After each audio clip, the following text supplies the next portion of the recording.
Ladies and gentlemen, I'm going to take about 5 minutes of your time if you will allow me. I'm going to explain to you something that is 100% accurate and true. I'm going to show you the conversation I just had with the members at SACOM because it's necessary for them to understand this first. So let's get up to the point to where it is asked. We put the information about the Federal Reserve Act and so forth, but I asked a question. He's telling me in my entire summary the legal position is precisely accurate and fully supports both the Federal Reserve Act and blah, blah, blah.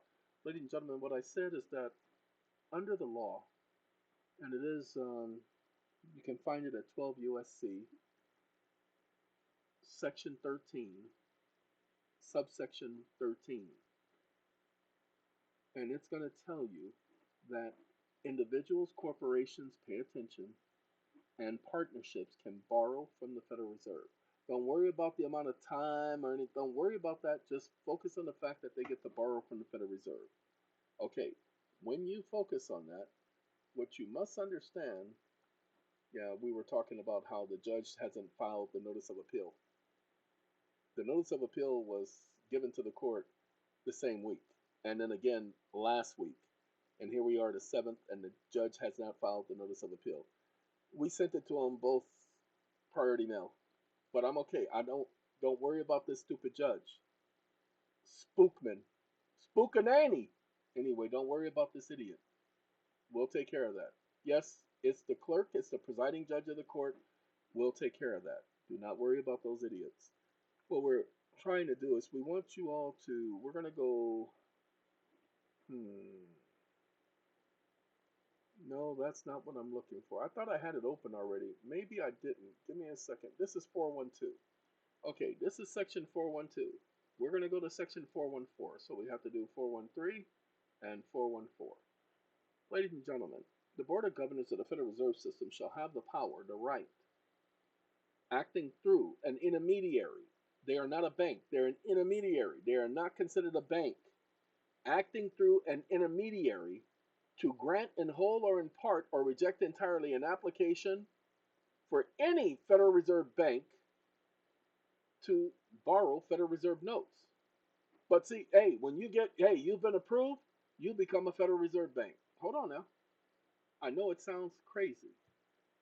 I know it sounds funny. But that's what it means by you, U.S. borrower, desiring the capacity. Remember, we've already talked about capacity to many hats. You're desiring the capacity to wear the hat of a Federal Reserve bank. Desiring the capacity to request to borrow funds from the local Federal Reserve Bank. That's that local Federal Reserve agent that they just talked about, the intermediary. They need to submit these following forms. So we just read about how you are acting through an intermediary known as a Federal Reserve Bank or a Federal Reserve agent. Okay, let's continue. Through its local Federal Reserve agent, supply Federal Reserve notes to the banks so applying, and such banks shall be charged with the amount of the notes issued to it and shall pay at such a rate of interest. So, ladies and gentlemen, the notes are issued to you, not to the Federal Reserve Bank. They take and they deposit your notes into an account called the DACA. Watch this. No, let's just do this. We'll just wake up. The DACA account belongs to the borrower. All caps A. Stop listening.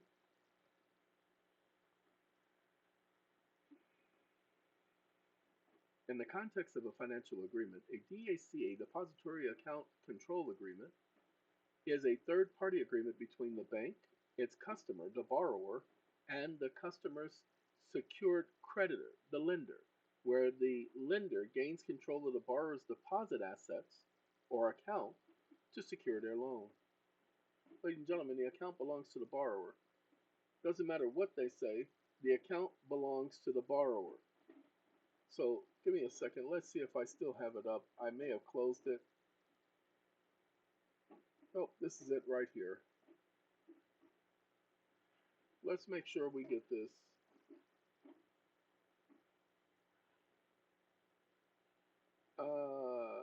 This is not the right page. Give me 1 second. Let's do introduction. Okay. The borrower. This is the bank's customer. The borrower owns the deposit account and is seeking a loan. Okay, so let's kill that noise over there. Look, they're designed to mislead you. Don't trust Google, don't trust ChatGPT. They lie on purpose because that's the programming. If only you guys knew the special programming that they do to these systems just to keep you at bay. The DACA account, which stands for the Depository Account Control Agreement, is indeed owned by the borrower, meaning that they are customers of the bank where the account resides. However, the key aspect of the DACA is that nobody asked about the lender. Nobody asked you about the lender. Hold on. Let's do this right here so that we don't get nobody being stupid. No, that's the Stripe one. I'm glad Stripe had it up there. Deposit Account Control Agreements. The DACA account is typically a third-party agreement between the bank, its customer, the borrower, and this is where it got the information the first time. When we read it the first time, the key aspects of the DACA account is the borrower is not the debtor. You see, the account belongs to the borrower. The assets in the account belong to the borrower, so the borrower is not the debtor. So do not go to this .com site. Lord have mercy. Okay, deposit control account is called the control agreement, third party agreement, deposit, and it says debtor. So the borrower is not the debtor. Okay, wake up. Why is the borrower referred to as the debtor of the DACA? All caps A.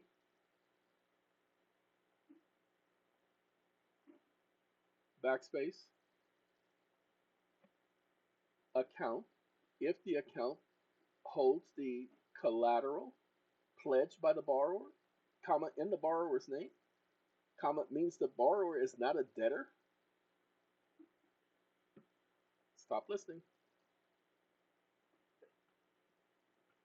You are absolutely right to question the legal mischaracterization of how the borrower is labeled in the connection with the DACA account agreement. Holds the collateral pledged by the borrower. Is often titled in the borrower's name. This is that secondary account they create in your name. You guys saw Wells Fargo creating all of these accounts in other people's names. They didn't break the law. They got found out.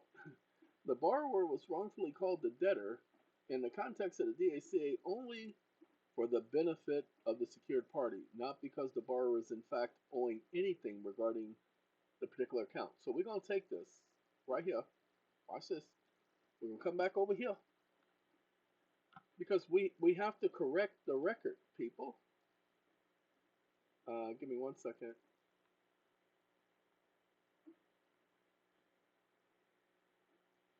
We put the whole statement there.